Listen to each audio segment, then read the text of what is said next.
Fala pessoal. Se você curte momentos de reflexão, aprendizado e conexão com a fé, já se inscreve aqui no canal Momento do Pai. Já deixa o like no vídeo e não se esqueça de ativar o sininho para não perder nenhum conteúdo novo.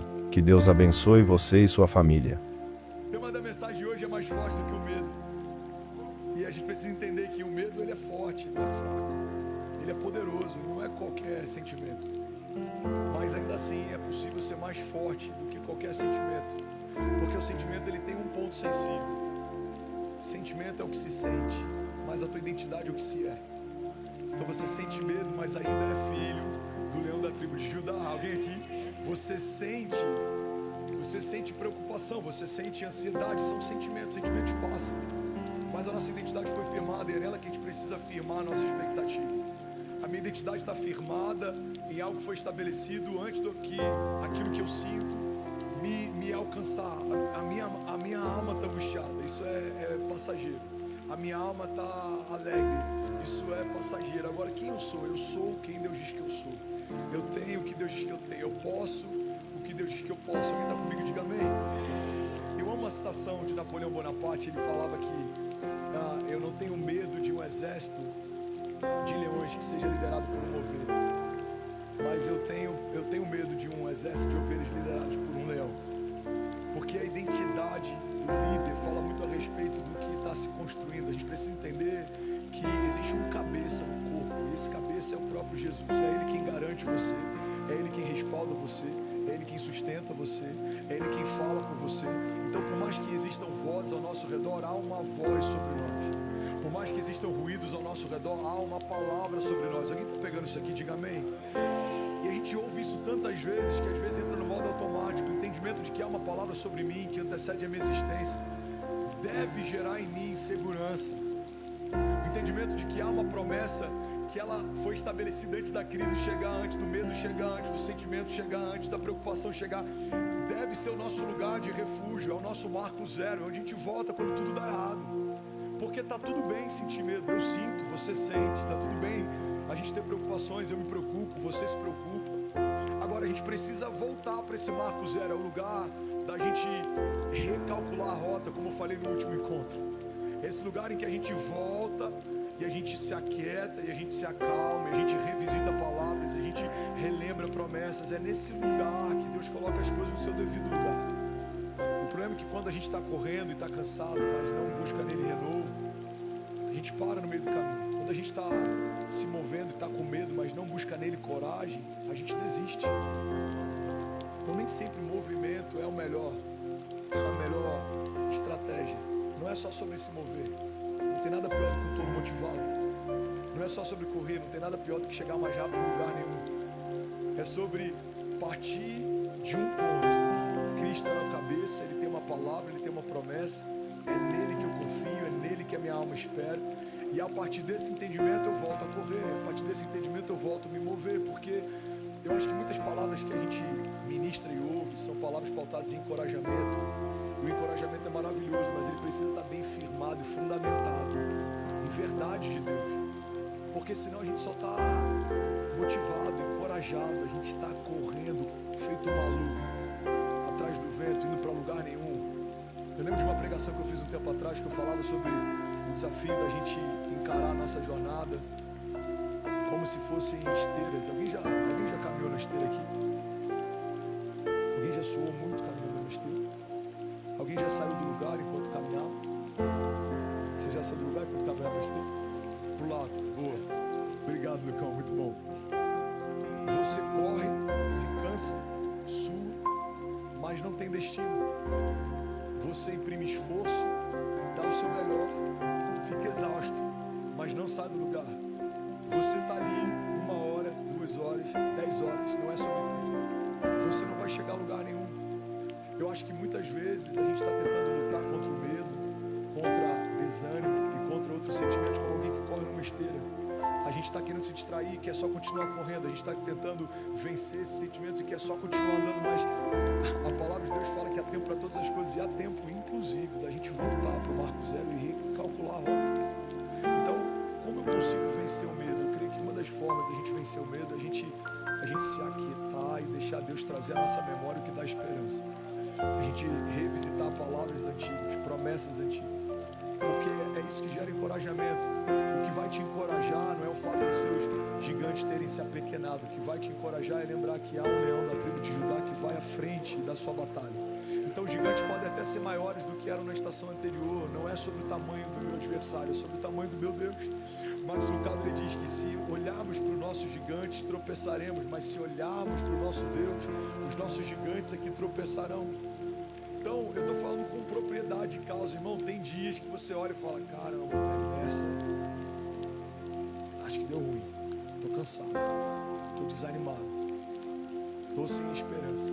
Mas aí você lembra das promessas, você lembra do que Ele te falou, você lembra do que você já ouviu, você revisita algumas palavras que você recebeu, anotações que você fez, impressões do Espírito que você teve. Cara, não tem como continuar sentindo medo, sabendo quem Ele é. E eu acho que essa é a nossa grande batalha, o que se sabe e o que se sente. Quando o que eu sinto é maior do que o que eu sei, eu estou em sérios problemas. Porque o sentimento ele é enganoso. Ele faz um gigante parecer maior do que na verdade ele é. Agora o que eu sei faz com que, independente do tamanho dos gigantes, eu saiba que o meu Deus é maior do que todas as coisas. O meu Deus, Ele é o Deus de batalha. Ele é chamado de Senhor dos Exércitos. Ele é aquele que vai à frente, não se cansa, não fica exausto. Ele é aquele que dá àqueles a quem Ele ama enquanto dorme. Ele é aquele que vai à frente. Então, o que se sente e o que se sabe trava uma batalha constante. Porque a todo tempo o seu sentimento vai tentar governar a tua jornada. É por isso que tem momentos que a gente acaba cedendo para algumas tentações e desejos. Irmão, pega isso aqui. O problema do crente não é a aprovação. A aprovação foge a caráter. A aprovação nos aproxima de Deus. A aprovação nos deixa mais crentes. A aprovação nos deixa mais tementes. O que derruba um crente não é a aprovação, é a tentação. É a tentação que derrubou Sansão. É a tentação que derrubou Davi. Então por que a tentação é tão desafiadora? Porque a tentação, ela mexe com aquilo que se sente. Você é forte, Brasil. Acho que Jesus está ligando para alguém aí. Ainda bem que não ligou para cobrar. Onde é que a gente estava? A tentação está ligada ao que se sente. E quando o mesmo Espírito que governa o teu instinto é o mesmo Espírito que quer governar a tua mente e os teus pensamentos. A Bíblia fala que sobre tudo que se deve guardar, guarda o teu coração, porque dele procedem as fontes de vida. O que é o coração? O coração é o centro das emoções. O coração é o quartel-general onde as decisões são tomadas. Se o meu coração é enganoso e ele assume o controle, eu vou me mover pelas minhas vontades, eu vou me mover pelos meus medos, eu vou me mover pelas minhas preocupações. Irmão, guarda isso aqui. O medo tem sido conselheiro para muita gente na hora de tomar decisões. A gente acessa o medo, acessa os amigos, acessa os conselhos da multidão, mas não acessa o nosso testemunho interior. Então, você está diante de um mar fechado. Qual o sentimento que Moisés tem? Medo. Natural. Natural. Agora, qual é a garantia que ele tem? Uma palavra. Pega o cajado e toca o mar. Eu vou abrir caminho. E ele pega o cajado e toca o mar. E o caminho se abre. Aí ele avança, agora os exércitos estão vindo contra eles. O próprio Deus que abriu o caminho fecha o caminho. E aí eles veem os inimigos morrendo afogados, porque agora tem fome. Não, olha para o céu vai vir pão. Agora eles têm sede, não, toca na rocha, da rocha vai vir água. Irmão, você acha que Moisés não teve medo? Ele deve ter sentido medo em toda a jornada, em toda a travessia, em todo o tempo, durante os 40 anos. Mas acima do medo havia uma palavra. Mais forte do que o medo havia uma promessa. Então, o medo, ele é poderoso, não se engane. Ele já fez muitos heróis da fé fracassarem. Ele já fez muitos heróis da fé contemporâneos fracassarem. Ele pode fazer você abortar um sonho. Então não é sobre a gente subjugar o medo, mas é sobre a gente colocar as coisas no seu devido lugar. O medo tem uma porção, tem uma autoridade, tem um peso. Mas a promessa, mas a palavra, mas o caráter do Deus que me chamou, mas o poder daquele que opera tudo em todos, se sobrepõe ao medo. Eu amo uma citação do Bill Johnson que ele diz que a fé não é negligência dos problemas, mas é não dar aos problemas um lugar de influência na sua jornada. Então, a coragem não é uma negligência ao medo, não é fingir que o medo não existe, mas se mover apesar do medo. O medo não vai me fazer tomar decisões. O medo não vai me fazer diminuir expectativas ou definir os meus limites. Irmão, eu amo falar sobre isso porque eu já errei várias vezes de várias formas, mas é muito difícil eu não me mover por uma palavra ou por uma promessa ou por uma impressão por conta do medo. Eu aprendi a me mover com medo mesmo. Eu aprendi a me mover mesmo que haja um frio na barriga. Eu preciso crer nesse testemunho interior e entender que a promessa dele já é uma garantia de que tudo vai terminar bem. Não significa que vai ser fácil, nem sempre é leve, mas vai terminar bem, porque aquele que começou a boa obra, ele é fiel para concluí-la, amém? Então, para pensar, tem momentos que a gente deixa o medo definir os nossos limites. Existe um Deus que definiu os limites do mar, o diálogo entre Deus e Jó. Existe um Deus que definiu os limites da terra. Existe um Deus que definiu os limites da gravidade. Existe um Deus que definiu todas as leis da física. Esse mesmo Deus definiu os meus limites, aonde começa a minha história e onde termina ela. Mas a gente em algum momento, sem perceber, dá acesso para que o medo ou outros sentimentos nos governem e nos limitem, nos definam. Irmão, você já foi definido. Já há uma definição sobre você. Você já foi estabelecido. Não há espaço na sala do trono de Deus para um diálogo a respeito da tua identidade. Ela já foi formada. A Bíblia diz que quando você era informe no ventre da mãe, ele já te via, já se relacionava com você, ele já tinha relacionamento com você. Então, quando o mundo tenta nos deformar, o Evangelho vem para nos transformar, porque já há uma forma original. A palavra de Deus fala a respeito de uma mudança na mente, uma metanoia. Não vos conformeis. A Bíblia fala a respeito de uma transformação, de uma renovação. Ou seja, há uma forma original, o pecado trouxe uma deformação, mas o Evangelho traz uma transformação. Você foi trazido de volta para a forma. Qual é essa forma, esse formato, esse design? Você foi feito imagem e semelhança do Criador. É o inferno que treme quando você se posiciona. É o inferno que treme quando você entende. É o inferno que treme quando você se move, não o contrário. Mas eu estou ministrando para você, ministrando para mim. Tem muitos momentos que a gente esquece quem é, e por esquecer quem é, esquece o que carrega, e por esquecer o que carrega, a gente tem medo do futuro. Futuro é um termo, é uma palavra, é uma verdade, é um princípio que deve encorajar os cristãos e não amedrontá-los. Quando a palavra futuro é citada, você fica... É porque esse termo em inglês é muito bom, excited, você fica, em português a tradução fica muito ruim. Você fica empolgado, você fica animado, ou você fica preocupado, angustiado. Se tem algo que o cristão deveria manejar bem, a ponto de liderar em qualquer momento, é o futuro. O mundo deveria olhar pra gente e falar assim, olha, eu até discordo de algumas coisas, no culto à linguagem, a roupa, as músicas, mas uma coisa a gente tem que reconhecer. Ninguém lida com o futuro como o povo de Deus. A palavra de Deus diz que a mulher sábia, ela olha para o futuro e sorri. A mulher de Provérbios, ela olha para o futuro e sorri. A palavra fala que nós recebemos uma unção profética. A partir desse desígnio profético, o que a gente faz? Liga e desliga, irmão. Ligar e desligar não é constatação de passado, é definição de futuro. Você está declarando, essa porta vai se fechar, essa janela vai se abrir, essa batalha vai cessar, esse milagre vai acontecer, esse romper está a caminho. Então não é constatação o homem natural faz. Você pega um cara que não crê em Deus e fala, como foi ano passado? Ele vai te dizer. Agora você pega um cara que crê em Deus e pergunta como serão os próximos anos. Só ele pode falar. Porque ele carrega a palavra profética. Ele liga e desliga. Ele estabelece, reivindica. Alguém comigo aqui? Então, onde o medo trabalha, milita? No futuro, ninguém tem medo do passado. O passado já foi. Ninguém tem medo do presente. O presente está acontecendo. Agora entende isso, irmão.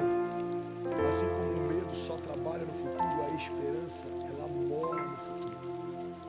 Aonde está a minha esperança? A minha esperança está no Deus que fez os céus e a terra. A minha esperança está no cumprimento de cada promessa. A minha esperança está naquilo que o Senhor preparou, numa mesa preparada na presença dos inimigos, no livramento, no escape. A minha esperança está no cumprimento da promessa, na plenitude dela. A minha esperança está no braço forte do Senhor. A minha esperança está na voz que vem como o som de muitas águas e invade o meu lugar secreto e o meu lugar de medo e de crise e ressignifica todas as coisas. A minha esperança está no derramado do Espírito sobre toda a carne, no vento impetuoso que move coisas de lugar. A minha esperança está na moeda de ouro que vem da boca do peixe, que vai suprir toda necessidade, no caráter do Jeová Jireh, do Deus da provisão. A minha esperança está no toque do Jeová Rafa. Eu sei que se eu apenas tocar na orla das vestes dele, eu serei sarado. Não é uma esperança passada, é uma esperança futura. Eu sei que se eu tocar nas orlas das vestes dele, ou seja, haverá um encontro, haverá um toque, e ao toque haverá uma liberação, e haverá virtude, e haverá cura, e haverá testemunho, e haverá novidade de vida. Eu sei que mesmo que a multidão tente me calar enquanto eu grito, Jesus, filho de Davi, tem compaixão de mim, haverá misericórdia. Eu sei que eu só tenho 5 pães e 2 peixinhos, e é toda a minha porção, mas se eu entregar nas mãos certas aquilo que seria o meu lanche, alimentará uma geração, e uma geração após outra geração contará a respeito das grandiosidades dos feitos de Deus.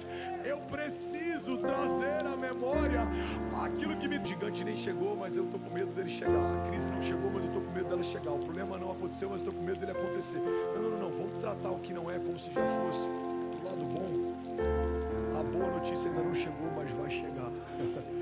O médico ainda não disse que teve cura, mas ele vai dizer. A porta ainda não se abriu, mas vai abrir. Alguém comigo aqui, a provisão não chegou, mas está a caminho. Ele não é homem para que minta, nem filho do homem para que se arrependa. Se ele disse que vai acontecer, no céu já aconteceu. Eu preciso crer nisso, e eu preciso descansar na certeza de que isso é uma verdade. Senão é só alegoria. Fé não pode ser alegoria, irmão. Fé não pode ser alegoria. Não, eu acredito que vai acontecer. A gente vive dizendo para todo mundo que crê em milagres, mas faz de tudo para não depender de um. Eu me tornei viciado em me mover em estações que eu dependo de um milagre. E se ele não fizer? Se ele não fizer, eu fecho minha Bíblia, eu abro mão da minha jornada e eu vou fazer outra coisa, porque não dá para ser crente em Cristo Jesus, caminhar debaixo de uma palavra dele e em temor, e não ter uma confiança de que está a caminho a minha resposta. Porque você não conhece o nosso coração. Guarda isso aqui. A tua motivação fala mais do que as suas ações. Então eu prefiro errar com a motivação certa, porque eu sei o que conhece a pureza do meu coração. Recebe como oferta até o meu erro feito de forma ingênua, singela, do que quando eu faço algo com consciência de que não é o que Deus espera de mim, mas para todo mundo soa como puro. Irmão, o coração do homem é enganoso, mas Deus caminha nesse lugar. O coração do homem é terra que ninguém anda, mas Deus passeia nesse lugar.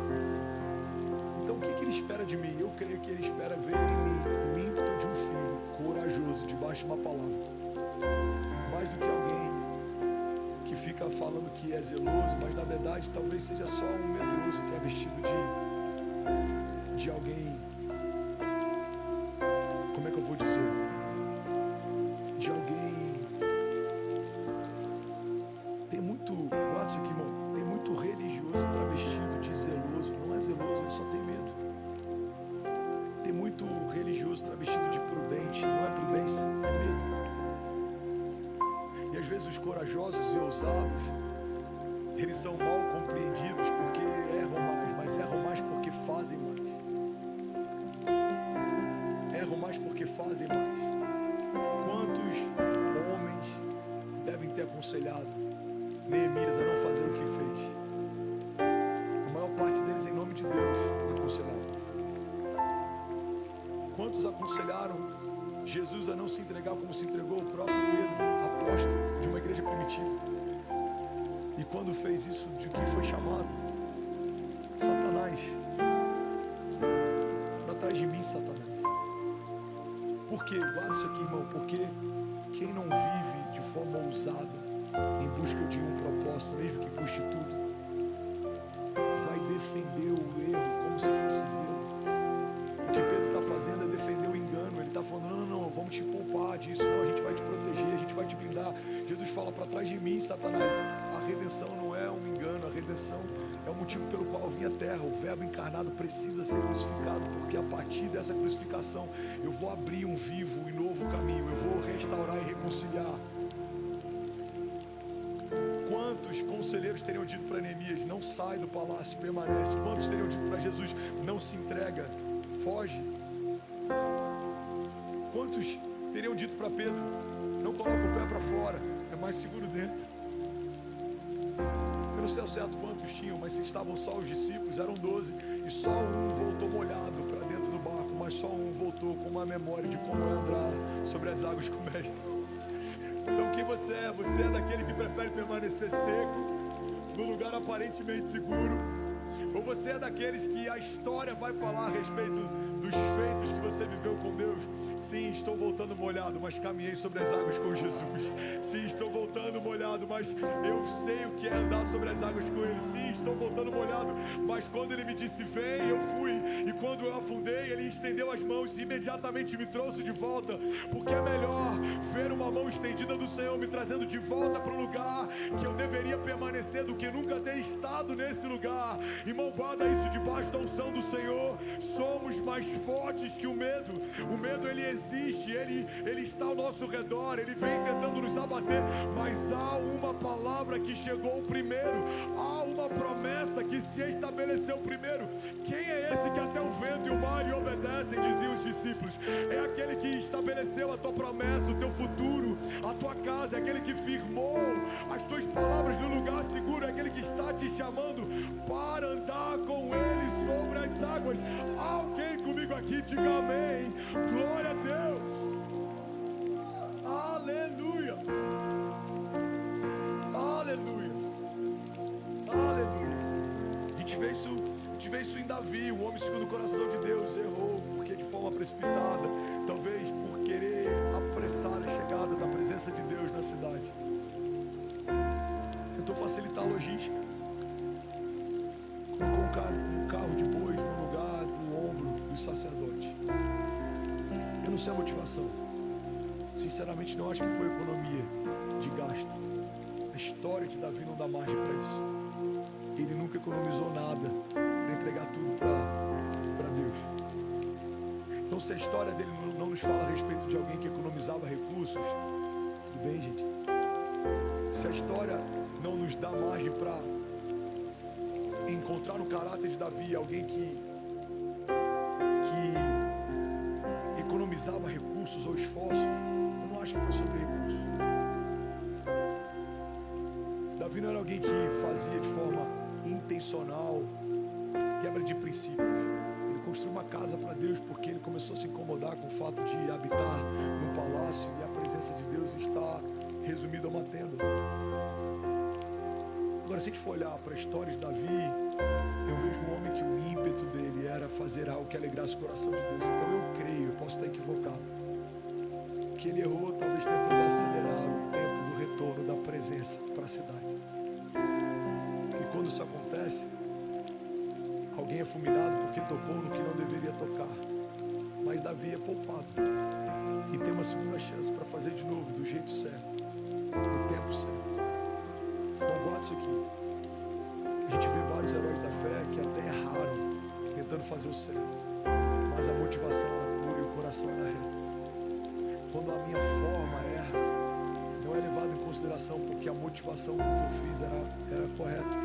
Mas quando a minha forma parece reta aos olhos dos homens, mas a minha motivação ela não é agradável aos olhos de Deus, isso é muito preocupante. Ser mais forte que o medo significa se mover de forma ousada debaixo de uma palavra, mesmo que me custe tudo, mesmo que em alguns momentos eu tropece, mesmo que em alguns momentos eu fale, mesmo que em alguns momentos eu me canse, mesmo que em alguns momentos eu desanime. Eu preciso trazer a memória e recomeçar. Por quê? Porque há uma palavra de Deus estabelecida sobre mim que é mais forte do que as circunstâncias, do que os tropeços, do que o que está ao meu redor, do que a força dos ventos, do que o volume dos ruídos. Há uma palavra de Deus que me garante. Davi era um homem segundo o coração de Deus. E ele nos ensina um princípio. Ele fala, mesmo que eu ande por um vale de sombras e morte, mal nenhum eu temerei, porque tu, Senhor, estás comigo. Cara, o cenário é tenebroso, existe morte ao redor, ou pelo menos a sombra dela. Mas a garantia do salmista é a a certeza da presença de Deus. Então o lugar não é o melhor, a presença ao meu redor não é a melhor presença, o que me e nem desanime, pois o Senhor, o seu Deus, estará com você por onde você andar. Alguém pode dizer glória a Deus por isso? O entendimento que a gente precisa ter é que o nosso adversário, ele odeia tudo que a gente carrega de precioso. Satanás odeia as tuas promessas, Satanás odeia a tua identidade, Satanás odeia a tua família, Satanás odeia o teu destino profético. E é por isso que ele sempre vai militar contra isso. E a pior coisa que a gente pode fazer é ceder à pressão. Porque alguém que está desencorajado, alguém que está amedrontado, em algum momento pode aceitar um plano B como sendo resposta. Eu lembro que eu estava num voo alguns anos atrás e aí conseguiram um lugar para mim perto da porta de emergência. E aí a pessoa estava dando as instruções e eu fiquei olhando aquela porta de emergência. E eu falei, cara, é engraçado, porque portas de emergência elas são feitas para serem usadas quando tudo dá errado, mas quando o momento é ruim, a gente começa a encarar portas de emergência como se fossem atalhos. Abortar o teu chamado por conta de um levante não é uma opção, é uma saída de emergência. Eu lembro que se você usar uma saída de emergência enquanto está em voo, o teu destino não é bom. Abrir mão de uma promessa por conta da força dos levantes é uma saída de emergência. Aceitar qualquer coisa menor do que aquilo que Deus já estabeleceu para si é uma saída de emergência. Então qual é o único caminho que a gente tem? O único caminho que a gente tem é o caminho proposto por Deus. Qualquer outro caminho não é um caminho de Deus. Logo, não nos leva para um caminho de Deus. O único caminho existente é esse. Não tem plano B, não tem plano C, não tem atalho, não tem como. Jesus, ele é levado para o deserto, ele é tentado e uma das tentações que ele sofre é justamente usar do dom para suprir necessidade. Ele tem fome. Satanás, ele estimula para que ele use do dom para fazer com que pedras virem pão. Ele fala, nem só de pão vive o homem, mas de toda a palavra que sai da boca de Deus. Irmão, o medo nos faz usar do dom para suprir necessidade. O medo nos faz abortar promessas porque a gente quer um caminho mais fácil. O medo nos faz abrir mão de primogenitura por causa de prato de lentilha. O medo nos faz negociar o negociável. O medo nos faz aceitar o inaceitável. Agora, quando eu trago de volta para o centro da minha história a minha identidade, as promessas que o Senhor me fez, não dá para aceitar qualquer coisa menor do que aquilo que Ele me prometeu. Como fazer José aceitar qualquer visão menor do que a visão que ele já teve? Como fazer Davi aceitar qualquer coisa menor do que o reinado que ele foi estabelecido? Como fazer com que Moisés viva qualquer coisa abaixo do que aquilo que Deus chamou ele para viver? Irmão, ele viu pragas serem estabelecidas sobre o Egito. Ele viu o mar se abrir. Ele viu água descer da rocha, verter da rocha. Ele viu pão descer do céu. Então, o que eu creio que o medo faz é nos levar para esse lugar de cansaço. Eu estou quase finalizando essa mensagem. O medo nem sempre quer que você aborte, mas o medo sempre vai te levar para um lugar de exaustão, que a exaustão pode te fazer abortar. O medo te leva para um lugar de cansaço, que o teu cansaço pode te fazer abortar. O medo quer te levar para um lugar em que você não tem mais forças, e é nesse lugar que muitas vezes a gente é tentado a abortar. Eu percebo que a maior parte das batalhas que eu enfrento são em torno do meu cansaço emocional. Porque a maior parte dos erros que a gente vê heróis da fé cometendo no passado, cometeram a partir de um cansaço. Davi cansado prefere permanecer do que batalhar. E nesse dia, nesse lugar, ele dá acesso ao pecado que manchou todo o teu legado. A gente vê o cansaço fazendo com que Abraão abra a mão da espera de uma promessa pura e gere um filho de uma precipitação. O cansaço ao longo da espera fez o pai da fé se precipitar. Não pega isso aqui. O cansaço ao longo da batalha faz um homem segundo o coração de Deus pecar. Então não dá para eu e você acharmos que o cansaço em nós ele encontra imunidade. Não, a gente não é imune ao cansaço.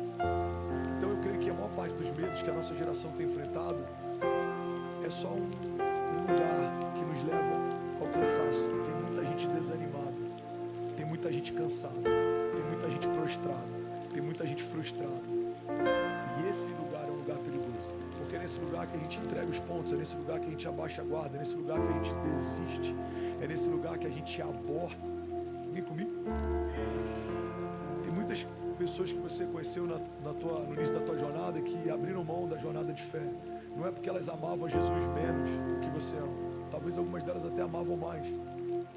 Mas elas não souberam lidar com o cansaço. Elas não souberam lidar com a frustração, com a prostração, com a exaustão. Eu preguei no último encontro sobre resiliência. Eu acho que essa é uma zona de graça que a gente precisa desenvolver. A resiliência me faz permanecer de pé, mesmo que eu sinta medo. A resiliência me faz permanecer crendo, mesmo que tudo diga que não.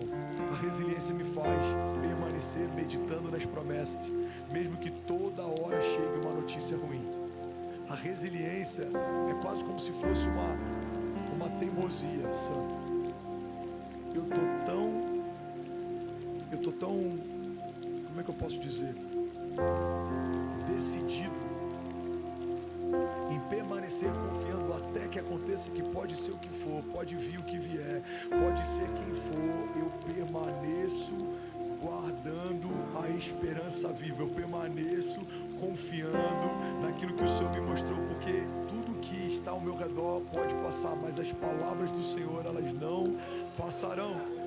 Então eu creio que nesse lugar a gente recebe renovo, é nesse lugar que a gente recebe vida, é nesse lugar que flui vitalidade. Você só precisa permanecer um pouco mais, confiar um pouco mais, caminhar um pouco mais, você só precisa meditar um pouco mais, você só precisa se cercar um pouco mais de amigos, você só precisa meditar um pouco mais na palavra, porque quando o cansaço vai, a esperança brota como renovo.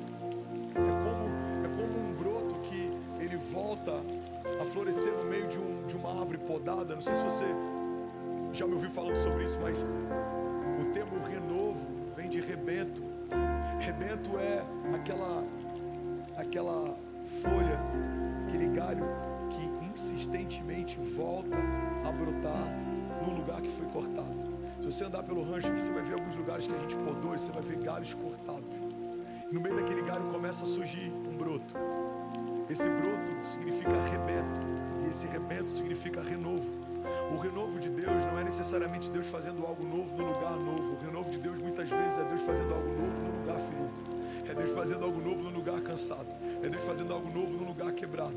É Deus fazendo algo novo no lugar que todo mundo dizia não tem como mais vir vida daí. É nesse lugar que o novo de Deus surge, ressurge. Ele não pede licença, ele não pergunta se dá para acontecer, ele simplesmente acontece. É como uma criança gerada no ventre estéril. É como aquele broto que a gente vê surgindo no meio do asfalto. Alguém já viu uma planta surgindo no meio do asfalto? Cara, aquilo ali nada mais é do que uma promessa que insiste em florescer, mesmo que o cenário seja adverso. Não tem vida, não é o melhor cenário, não é suscetível para... Mas ele não perguntou pro tempo, pro clima. Ele simplesmente ressurgiu, renasceu. Isso é evangelho. Evangelho é redenção, redenção é resgate, resgate é ser trazido de volta para o lugar de origem. E é para esse lugar que Deus quer chamar a gente. E como que a gente vai para esse lugar? Quando a gente começa a caminhar a despeito do medo, estejamos a nos desgastar. Interiormente estamos sendo renovados dia após dia, pois os nossos sofrimentos leves e momentâneos estão produzindo para nós uma glória eterna que pesa mais do que todos eles. Assim, fixamos os olhos não naquilo que se vê, mas naquilo que não se vê, pois o que se vê é transitório, mas o que não se vê é eterno. Aí, tudo bom? Você acabou de assistir uma mensagem aqui do nosso canal e tenho certeza que ela te edificou e que ela vai gerar algo novo em você. E a gente separou mais 2 vídeos, eu quero deixar essas indicações aqui para você continuar queimando com Jesus. E eu quero muito te fazer um pedido também. Se essa mensagem te edificou, comenta aqui embaixo, segue o canal, me ajuda a compartilhar para que mais pessoas sejam tocadas também. Deus te abençoe. E assim chegamos ao final de mais um Momento do Pai. Se esta mensagem tocou o seu coração, não aguarde só para você. Compartilhe este vídeo com seus amigos, sua família e em seus grupos, para que mais pessoas possam ser alcançadas por esta palavra de fé. Além disso, quero que saiba que este é um espaço seguro para nos conectarmos em oração. Se você ou sua família estão precisando de uma prece prece e escreva seu pedido aqui nos comentários. Estaremos lendo e orando por cada um de vocês. A sua causa é a nossa causa. Que a bênção do Pai, do Filho e do Espírito Santo esteja com você e sua família hoje e sempre.